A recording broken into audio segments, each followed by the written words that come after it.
আজ তোমাদের সাথে একটা গল্প শেয়ার করি। প্রত্যেক মেয়েরই তার বাবার সাথে একটা সুন্দর সম্পর্ক থাকে। আমার বাবার কাছেও আমি সেরকমই খুব প্রিয় ছিলাম, বাবাও আমার কাছে ভীষণ প্রিয় ছিল।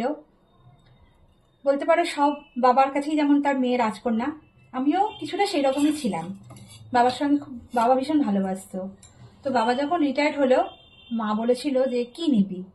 তা আমি বললাম যে কি আর নেব বলো, বাবা তো হিমমটরে চাকরি করতেন, সেরকম বিশেষ কিছু পাননি। তাই বললাম কি নেব, আমার কিছু নেয়ার নেই বলে। তারপরে বলেছিলাম যে মা আমাকে তুমি বাবার, মা তারপরে বলেছিল যে কি নিবি বল, কি নিবি বল। আমি তখন বললাম যে কি আর নেব, তো বাবাকে যেহেতু খুব ভালোবাসতাম, বাবা যে টিফিন বক্সে করে খাবার নিয়ে যেত, সেই টিফিন বক্সটা আমাকে দিও, আমি বলেছিলাম। কারণ বাবা যতদিন চাকরি করেছেন, বাবা এই টিফিন বক্সে করে খাবার নিয়ে যেতেন। মানে আমার মা খাবার বানিয়ে দিতেন আর আমার বাবা নিয়ে যেতেন। তো যতদিন চাকরি করেছেন এই টিফিন বক্সটা করেই আমার বাবা খাবার নিয়ে গেছেন। তো যাই হোক, সেটাই। বাবা তো হঠাৎ করে মারা গিয়েছিল, তো তখন মানে আমি তার আগে নিইনি এটা। বাবা যখন মারা গেল ততদিন পর্যন্ত বাবার কাছেই ছিল। যখন মারা গেল তখন মাকে বললাম যে মা এইবার আমাকে বাবার দেয়া এই স্মৃতিটুকু আমাকে দিও। তো এই টিফিন বক্সটা নিয়েছিলাম। আরও একটা জিনিস নিয়েছিলাম, সেটা হলো যে বাবার একটা HMT ঘড়ি পরতো। তো ঘড়িটা ভেঙে গিয়েছিল, আর ডায়ালটা ভেঙে গিয়েছিল, চেইনটা কেটে গিয়েছিল।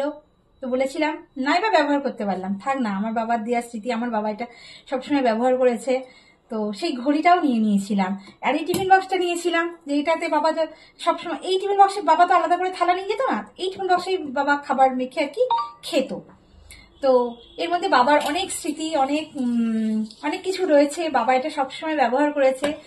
তো বাবার এই জিনিসটা আমি পেয়ে মানে আমি খুব খুশি হয়েছিলাম।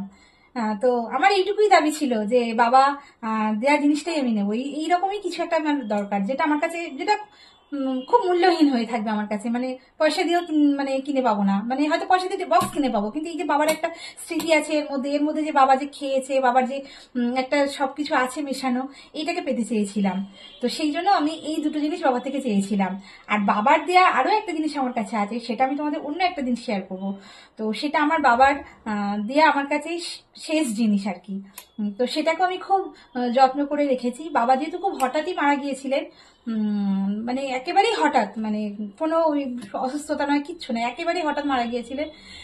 তো সেটা যাই হোক, তো আমি সেই জিনিসটাও খুব যত্ন করে রেখেছিলাম, যে বাবার দেওয়া শেষ, মানে বাবার রোজগারের শেষ পাওয়া জিনিস আর কি সেটা ছিল। বাবা মানে লাস্ট যে স্যালারিটা পেয়েছিল সেই টাকা দিয়ে আমাকে ওটা দিয়েছিল। তো যাই হোক, এইগুলো আমার কাছে বাবার দেওয়া প্রত্যেকটা জিনিসই বললাম তো মানে ভীষণই প্রিয় হয় সব মেয়ের কাছে, আমার কাছেও সেরকমই প্রিয়। কিন্তু আমার কাছে এই টিফিন বক্সটা আর বাবার দেওয়া এই ঘড়িটা সব থেকে বেশি প্রিয়। তো আজকে তোমাদের সাথে শেয়ার করলাম, যেহেতু আজকে বাপের বাড়ি যাচ্ছি, মায়ের জন্য একটু খাবার বানিয়ে নিয়ে যাচ্ছি, তাই তোমাদের সাথে এটা শেয়ার করলাম। আমার বাবা দেওয়া টিফিন বক্সে করেই নিয়ে যাচ্ছি, তবে এটা নিয়ে চলে আসবো, এটা রেখে আসবো না। ঠিক আছে, চলো রাখলাম, টাটা।